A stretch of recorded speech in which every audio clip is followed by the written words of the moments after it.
നോറ ശരിക്കും ട്രാപ്പിലായി, അതും അച്ഛനമ്മമാരെ പറഞ്ഞിട്ട്. സാധാരണഗതിയിൽ ബിഗ് ബോസ് വീട്ടിലെ മത്സരാർത്ഥികളുമായാണ് നോറയ്ക്ക് പൊതുവിൽ പ്രശ്നം സംഭവിക്കാറ്. അച്ഛനമ്മമാരെ കരിവാരി തേച്ച് പൈസയും കപ്പും മതി അവൾക്ക് എന്നാണ് അൻസിബ പറയുന്നത്. തൻ്റെ സുഹൃത്തിനെ പറ്റി പറയാൻ നോറയ്ക്ക് 1000 നാവാണ്. പക്ഷേ വളർത്തിയെടുത്ത പേരൻസിനോട് വെറുപ്പും വിദ്വേഷവുമാണ് മനസ്സിൽ കൊണ്ടു നടക്കുന്നത് എന്നൊക്കെ പറഞ്ഞ് അൻസിബ ശരിക്കും നോറയ്ക്ക് കണക്കിന് കൊടുക്കുന്നുണ്ട് ഇന്ന് ലൈവിൽ. അച്ഛനമ്മമാർ വീട്ടിൽ വരുന്നതിന് മുൻപ്, അതായത് ബിഗ് ബോസ് വീട്ടിൽ വരുന്നതിന് മുൻപ് അവരെപ്പറ്റി പറഞ്ഞ പോലെ വന്ന ശേഷവും അതേ കഥ തുടർന്നതാണ് നോറയ്ക്ക് ഇപ്പോൾ തിരിച്ചടിയാകുന്നത്. എന്ത് എതിരഭിപ്രായം ഉണ്ടായാലും നോറയുടെ പപ്പ വന്നല്ലോ ബിഗ് ബോസ് വീട്ടിൽ, അല്ലേ? അപ്പോൾ അത് വളരെ നല്ലൊരു കാര്യമാണ്. തലമുറകൾ തമ്മിലുള്ള വ്യത്യാസമാണ് എല്ലാത്തിനും പൊതുവിൽ. ഇവിടെ കുടുംബത്തിൽ പൊതുവെ ഇത്തരം കാര്യങ്ങളൊക്കെ സ്വാഭാവികമായി നടക്കുന്നതാണ്. എൻ്റെ അച്ഛനോട് ഞാൻ അങ്ങോട്ട് സോറി പറഞ്ഞില്ലേ എന്ന് ഇതിനിടയിൽ സായി കയറി പറയുന്നുമുണ്ട്. ശരിയാണ്, മറക്കാനും പൊറുക്കാനും താഴേക്ക് ഇറങ്ങി വരാനും ഒക്കെ മക്കൾക്കാണ് കുറച്ചും കൂടെ ഈസി.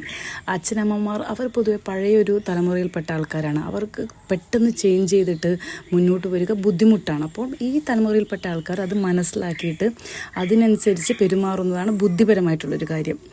നമ്മളെ വളർത്തി വലുതാക്കിയവരോടുള്ള സ്നേഹം പ്രവൃത്തിയിലും വാക്കിലും കാത്തു സൂക്ഷിക്കേണ്ടത് അനിവാര്യമാണ്. ഇങ്ങനെ പോവുകയാണെങ്കിൽ അൻസിബ ഫൈനൽ 5-ൽ എത്തിക്കൂടായികയില്ല. വാക്കുകൾ അൻസിബയുടെ നല്ലൊരു ആയുധമാണ്. ഈ വിഷയത്തിൽ നോറ ശരിക്കും ഇല്ലാണ്ടായി എന്ന് വേണം പറയാൻ. നോറയെ നോറ തന്നെ മുൻപേ എക്സ്പോസ്ഡ് ആക്കിയതാണ്. എന്നാൽ കുറച്ച് നാളായി നോമിനേഷനിലൊന്നും വരാത്തത് കൊണ്ടാണോ എന്നറിയില്ല, നോറ വളരെ സൈലൻ്റ് ആയിരുന്നു. ഇതാ ഇപ്പോൾ വീണ്ടും അൻസിബ നോറയെ കൂടുതൽ എക്സ്പോസ്ഡ് ആക്കിയിരിക്കുകയാണ്. കുറച്ച് നാളായി നോറ അച്ഛനമ്മമാരെ പറ്റി പറയാൻ തുടങ്ങിയിട്ട് കൂട്ടുകാരെ പിടിച്ചിരുത്തി അങ്ങ് എക്സ്പ്ലെയിൻ ചെയ്യുമ്പോൾ സ്വാഭാവികമായും പ്രേക്ഷകർ കേൾക്കും. അങ്ങനെ കുറച്ച് സിമ്പതിയൊക്കെ കിട്ടും. അതാണ് നോറയുടെ പ്ലാൻ. പക്ഷേ പ്രേക്ഷകർ എന്താ മണ്ടന്മാരാണോ? നോറയുടെ പപ്പയും മമ്മിയും വന്നതും അവരുടെ ബിഗ് ബോസ് വീട്ടിലെ നോറയോടുള്ള പെരുമാറ്റം ഒക്കെ നമ്മൾ ലൈവിൽ കണ്ടതാണ്. അതിനുശേഷവും സെയിം കഥ ഇറക്കിയാൽ ഇതാവും അവസ്ഥ. അതും കഥ പറഞ്ഞത് അൻസിബയോടാണ് എന്ന് ഓർക്കണം. നോറയ്ക്ക് അൻസിബയെ ശരിക്കും അറിയില്ല എന്ന് വേണം പറയാൻ.